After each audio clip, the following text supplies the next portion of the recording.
আসসালামু আলাইকুম। আজকে সকালে বের হয়েছি, একটু গাড়িটা নিয়ে গ্যারেজে যেতে হবে। হালকা একটু কাজ আছে। হালকা একটু কাজ বলতে গাড়িটার রেডিয়েটর ফ্ল্যাশ দিয়ে কুলেন্ট রিফিল করতে হবে। কুলেন্ট তো রেগুলার রিফিল করতে হয় না, কেন আমার রেডিয়েটর ফ্ল্যাশ করা দরকার পড়লো বা নতুন করে কুলেন্ট দেওয়া দরকার পড়লো। একবার ঠিকমতো কুলেন্ট রিফিল করলে কোনো প্রবলেম না হলে এটা 2 বছর ইজিলি চলে যায়। তো সেক্ষেত্রে কিছুদিন না, প্রায় 1-1.5 মাস আগে হলো গাড়ির এসির কাজ করিয়েছিলাম। তো গাড়ির এসির কাজ করানোর পর রেডিয়েটরটাও খোলা হয়েছিল। রেডিয়েটরের হোস পাইপ এগুলো সব কিছু যেহেতু খোলা হয়েছিল, তো সেক্ষেত্রে সঙ্গে সঙ্গে আমি কুলেন্ট ভরিনি। যদি কোথাও কোনো লিক থাকে বা দেখা যায় যে কোনো ম্যাল ফাংশনিং হয়েছে, তাহলে পুরো কুলেন্টটা আবার ফেলে দিতে হবে। সেক্ষেত্রে এসির কাজ করানোর পর রেডিয়েটর নতুন করে সেট আপ করার পর গাড়িটা পানি দিয়ে চালানো হয়েছিল আর কি, এবং গত 1-1.5 মাস আসলে পানি দিয়েই চলেছে। যেহেতু শীতকাল ছিল, ডিস্টিলড ওয়াটার, খুব একটা ওরি ছিল না, বা আমি খুব একটা এটা নিয়ে টেনশন করিনি। কিন্তু রাইট নাও যেহেতু গরম চলে আসতেছে এবং পানি ইউজ করা আসলে ঠিক না গাড়িতে। পানিতে অনেক ধরনের কী বলবো আসলে আয়রন থাকে, রাস্ট থাকে, সব কিছু মিলে দেখা যায় যে আপনার ইঞ্জিনের ভেতরটা হলো রাস্ট পড়ে যেতে পারে বা ইঞ্জিনের ভিতরে জম হয়ে যেতে পারে। সো পানি দিয়ে আর কি ফর দ্য টাইমিং হয়তো চলা যায়, কিন্তু আসলে কখনোই লং টার্ম পানি ইউজ করা উচিত না। আর কুলেন্টের মতো পানি আসলে ওইভাবে টেম্পারেচারও কন্ট্রোল করতে পারে না। তো সব কিছু বিবেচনা করে আমি, যেহেতু গরম চলে আসতেছে, মনে হলো যেহেতু কোনো লিক নাই, নতুন একটা থার্মোস্ট্যাট লাগানো হয়েছিল, ওইটাও একটু চেক করা দরকার ছিল যে সব কিছু ঠিকমতো কাজ করে কিনা। যদি সব কিছু ঠিকমতো কাজ করে, আজকে জাস্ট একটু ফ্ল্যাশ দিয়ে যদি ভেতরে কোনো ময়লা জমে থাকে, কুলেন্টটা হলো আমি রিফিল করে ফেলবো। এই জন্য যাচ্ছি মহাখালীতে একটা গ্যারেজে। কুলেন্ট রিফিল করার সময় একটু খেয়াল রাখতে হয় যে আমরা আসলে কোন ধরনের কুলেন্টটা ব্যবহার করছি, বা ইউজুয়ালি যেটা হয় যে কোনো দোকানে গেলে লাল, নীল, সবুজ কোনো একটা কুলেন্ট ভরে দেয়, কিন্তু আসলে সব ধরনের কুলেন্ট কিন্তু আসলে সব ধরনের গাড়ির জন্য না। এখন সাধারণত 2 ধরনের কুলেন্ট হলো আমার বাজারে পাওয়া যায়, বা বর্তমান মডার্ন গাড়িগুলোতে 2 ধরনের কুলেন্ট ইউজ হয়। একটা হলো OAT, এটা হলো আপনার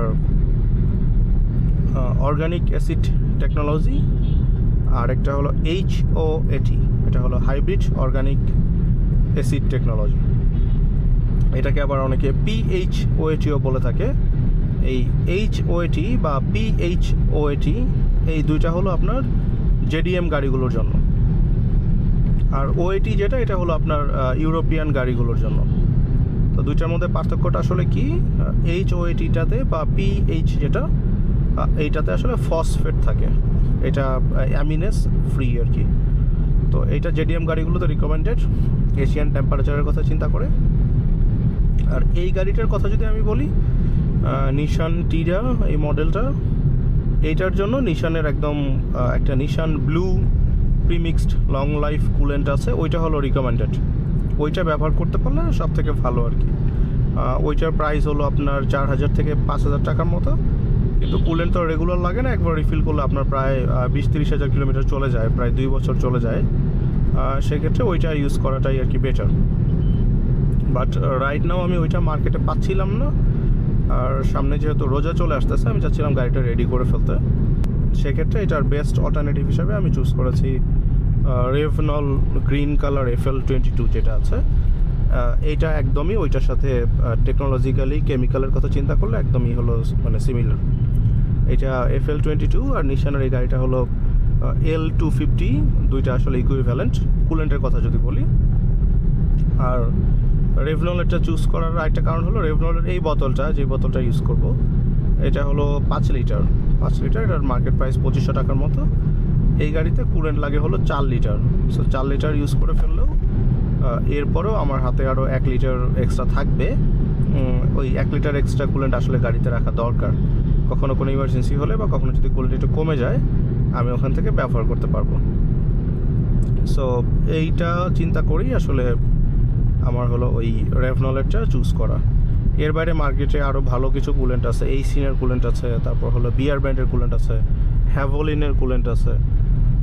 এগুলো আপনি যেটাই ব্যবহার করেন, অনেকে হলো কালারটা দেখে চিন্তা করে যে আচ্ছা ঠিক আছে লালটা মনে হয় হাইব্রিড গাড়ির জন্য বা হলো নীলটা হলো অন্য ধরনের গাড়ির জন্য। বিষয়টা আসলে এরকম না, কারণ সব কুলেন্টই বিভিন্ন কালারে পাওয়া যায়। বিশেষ করে মার্কেট এখন অনেক স্যাচুরেটেড। আপনাকে একটু খেয়াল করে টেকনোলজিটা দেখে নিতে হবে, যেটা ওএটি কিনা, HOAT কিনা বা PHOAT কিনা। আর ইজিলি জেডিএম গাড়িগুলোতে, সেটা নিশান, হোন্ডা, টয়োটা যেটাই হোক, নন হাইব্রিড গাড়িগুলোতে FL22 যেটা আছে এটা আসলে মানে এটা কাজ করে। এটা একদমই মানে টয়োটার লং লাইফ কুলেন্ট বলেন বা নিশানের লং লাইফ কুলেন্ট বলেন, একদম ওইটার ইকুইভ্যালেন্টই। সাধারণত ব্র্যান্ডেড প্রোডাক্টগুলোর প্রাইস একটু বেশি হয়, ট্যাক্সের ব্যাপার স্যাপার থাকে। সো রেভনলের এটা একটা ভালো অল্টারনেটিভ। ওগুলো না পেলে এটা গুড অল্টারনেটিভ হিসাবে এটা ইউজ করা যায়। তো গ্যারেজে যাওয়ার পর আপনাদেরকে আমি পুরো প্রসেসটা একটু দেখাবো, যে রেডিয়েটরটা ফ্ল্যাশ করা, কুলেন্টটা রিফিল করা, এরপর একটু ড্রাইভ করেও দেখতে হবে যে গাড়িটা আসলে সঠিকভাবে পারফর্ম করছে কিনা।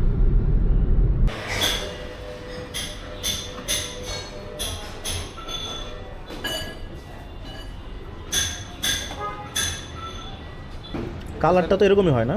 হ্যাঁ, এটা কালারে এটা ফ্রি মিক্স। হ্যাঁ হ্যাঁ হ্যাঁ, এটা ফ্রি মিক্স বলতে কি, এটার ভিতরে একটা পাউডার দিয়ে দেয় জার্মানে, আচ্ছা বুঝছেন? ওই পাউডারটা দিয়ে পরে ওরা ঝাঁকি দিয়ে মিলাই দেয়। এটা কিন্তু পাউডার, আর হলো মিনারেল ওয়াটার। এই পাউডার কিন্তু আবার আলাদাও কিনতে পাওয়া যায় প্যাকেটে। হ্যাঁ, ওইটা মানে মিক্স করে যদি নিজে কেউ বানাইতে চায়। হ্যাঁ, মিক্স করে আবার আপনি বানায় ঢালতে পারবেন।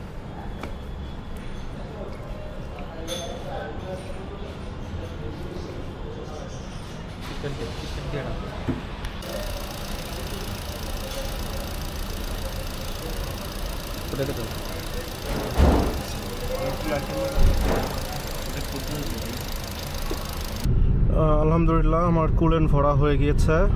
খুব একটা বেশি কাজ করতে হয়নি, যেরকম আশা করেছিলাম তার থেকে আসলে অনেক কমই করতে হয়েছে। কম বলতে আমি ভেবেছিলাম যে হয়তো রেডিয়েটরটা খুলে ফ্ল্যাশ দিতে হবে, কিন্তু মাসুদ ভাই বা যার থেকে কাজটা করালাম উনি বলে যে না, যেহেতু আসলে আমরা কিছুদিন আগে এসির কাজ করেছিলাম তখন রেডিয়েটরটা খুলে আসলে ফ্ল্যাশ করা হয়েছিল, এখন আর খোলার দরকার নেই। এবং উনি চেকটেক করে দেখলো যে রেডিয়েটরও পরিষ্কারই আছে, এবং আমরা যে পানিটা ড্রেন দিলাম, পানিটা আসলে পরিষ্কার আছে, কোনো কন্টামিনেশন বা স্লাস যেহেতু নাই, রেডিয়েটর খোলার আসলে আর দরকার নেই। সেক্ষেত্রে আমরা যা শুধুমাত্র পানিটা বের করে দিয়ে আমরা নতুন করে হলো কুলেন্ট ভরেছি। কুলেন্ট ভরার পর গাড়িটা নিয়ে এখন বের হলাম, মহাখালী থেকে বসুন্ধরার দিকে যাচ্ছি। হ্যাঁ, আমার গাড়ির এক্সেলারেশন এবং টেম্পারেচার ঠিকই আছে আর কি। যদি টেম্পারেচার হাই হয়ে যেত এখানে একটা সাইন আসতো, এরকম কোনো সাইন যেহেতু দেখতে পাচ্ছি না, তো সেক্ষেত্রে ধরে নিচ্ছি যে টেম্পারেচার নিয়ে কোনো প্রবলেম হচ্ছে। এবং গাড়ির ইভেন ড্যাশবোর্ডে আপনার টেম্পারেচার সাইন আসার আগেই গাড়ি যদি কখনো ওভারহিটিং হয় আপনি বুঝতে পারবেন যে গাড়ি এক্সেলারেশন স্লো হয়ে গেছে বা গাড়ি একটু ভার লাগতেছে। তো যেহেতু এখন আমার এক্সেলারেশন ঠিক আছে এবং আমি আসলে আগের থেকে গাড়িটা একটু বেশি ফ্রি মনে হইতেছে।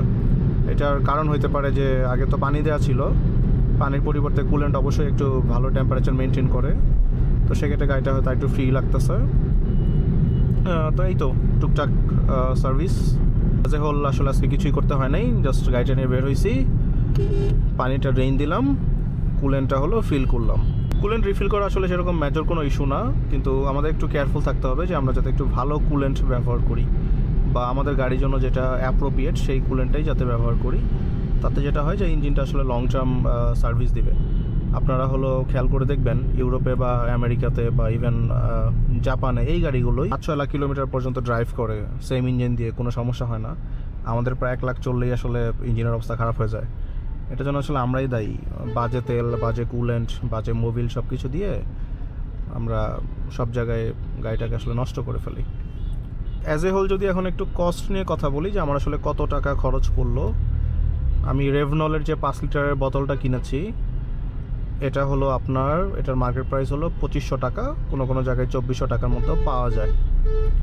আমি এটা একটা ওয়েবসাইট থেকে ক্রেডিট কার্ডের একটা অফার ছিল, সেই অফারে কিনেছি। আমার প্রাইস পড়ছে 1900 টাকার মতো। আর সার্ভিসিংয়ের ওখানে আমার দিতে হয়েছে জাস্ট 500 টাকা, কারণ মেজর কোনো কাজ ছিল না, জাস্ট ড্রেইন দিয়ে হলো রিফিল করে দিয়েছে। তো সব মিলে আমার 2500 টাকার মধ্যে কাজটা হয়ে গিয়েছে। যেহেতু সামনে গরম আসতেছে, মার্চ এপ্রিলের দিকে কি একটা অবস্থা হয়, জুন জুলাইয়ের দিকে আমাদের যে গরমটা পড়ে ওর মধ্যে আসলে গাড়িটা লাগে এবং এসিটাও খুব ভালো মতো মানে চলতে হয় আর কি। তো সব মিলে আমি অ্যাজ এ হোল এই কাজটুকু করিয়ে নিলাম। আর এখন কথা হলো যে কাজ করালাম কোথা থেকে। কাজ করালাম হলো মহাখালীতে। আমি ওনাকে মাসুদ ভাই বলি, বা ওইভাবে ওনার সাথে আমার পরিচয়। ওনার একটা ফেসবুক পেজ আছে, পেজটা হলো advance vehicle solution something like that. উনি আসলে অনেক ভালো কাজ করেন। উনি আগে মাল্টি ব্র্যান্ডে ছিলেন, এখন সেপারেট হয়ে নিজে একটা গ্যারেজ দিয়েছেন। ওনার আচার ব্যবহার, কথাবার্তা সব কিছু মিলে, বা আগেও যখন আমি এসির কাজ করাইছি, ইঞ্জিনে হালকা কাজ ছিল, সব মিলিয়ে আমার ওনার থেকে আসলে একটা ভালো সার্ভিস পেয়েছি। তো এবারও যেহেতু মোহাম্মদপুর থেকে বের হয়েছি, মহাখালীতেই যাওয়া হয়েছিল, তো ওনার থেকেই আসলে কাজটা করাইলাম। খুব যত্ন সহকারে কাজ করেন, এটা হলো আসল কথা। এর আগেও আমি কাজ করেছি, আর তার থেকেও যখন গ্যারেজে যেতে হয় না, কোনো কারণে গাড়িতে টুকটাক প্রবলেম হলে ওনাকে মেসেজ দিলে উনি আসলে ইনস্ট্যান্টলি রিপ্লাই করেন। তো সব দিক দিয়ে এই জন্যই আসলে ওনার কাছে যাওয়া। তো এই ছিল আজকের ভিডিওটা। যদি ভালো লেগে থাকে, thank you and thanks for watching. Drive safe and stay safe. আসসালামু আলাইকুম।